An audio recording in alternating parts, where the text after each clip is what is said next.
Sí, avui amb nosaltres tenim el Marc, que ens explicarà el llibre de la locura amb la plenitud. D'on va sortir la idea, Marc, de fer aquest llibre? Bé, doncs aquest llibre resulta que jo quan anava a teràpia, cada vegada que anava a un psicòleg nou o feia una teràpia nova, havia de tornar a explicar tota la meva història des del començament, no? I llavors vaig començar a escriure la meva història per no haver d'anar explicant la meva història cada vegada que anava a un psicòleg nou o feia una teràpia nova. I aquesta història es va anar ampliant i llavors va arribar un punt que vaig dir, ostres, doncs seria interessant que aquesta història que estic fent també publicar-la perquè es vegi, per exemple, coses com es veu una crisi des de dins o quin és el procés que vaig patir per arribar a tenir crisis o tot això, no? Vist des de en primera persona, autobiogràfic. Sí. Quines característiques té aquest llibre? Doncs aquest llibre té diverses característiques, té diverses parts, diguéssim. La primera part és més de la meva infància i adolescència, la segona part té a veure amb com són les crisis des de dins, un cop ja vaig emmalaltir, diguéssim, i faig la secció, diguéssim, de la col·lecció de crisis, i després parlo de teràpies que vaig provar durant molts anys, que vaig intentar sanar-me, Sí. però no hi havia manera i vaig provar pseudoteràpies, teràpies, espiritualitats, de tot, no? I després parlo del que realment em va servir, no? Que és el que defineixo com la cura de la bogeria real, que és canviar la meva perspectiva. En comptes de deixar la medicació, vaig canviar a buscar la plenitud. Molt bé. Quantes pàgines té el llibre? El llibre té unes 100... Espera, ho miro exactament, però em sembla que són 180, no arriba. 175 pàgines té. 176. I, bueno, la lletra tampoc és molt petita ni molt gran, és un tamany que es pot llegir bastant bé.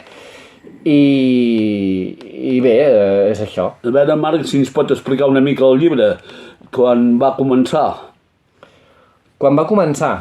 Jo sé que va tenir problemes quan estava ingressat. No, el que va passar és que jo en el llibre ja hi parlo d'això, que és de crítiques que faig en el sistema. Sí. Que és l'última part del llibre, no? Les crítiques, a veure si ens ho pots explicar una mica. Sí, doncs aquestes crítiques que faig al sistema sanitari, més que res, tenen a veure, per exemple, amb la comunicació, no? Llavors jo trobo que la comunicació que es fa en moments difícils entre pacient i professional és molt pobra, I tot i que, per exemple, un pacient en un moment en el que no està del tot o que no està gens conscient perquè està patint una crisi, en aquell moment no pot respondre com en hauria, però quan aquesta persona es recupera sí pot recordar el que se li va dir i sí pot entendre el que se li va dir en el moment de crisi. Vol dir que no és inútil parlar amb una persona que està en un moment de crisi, no?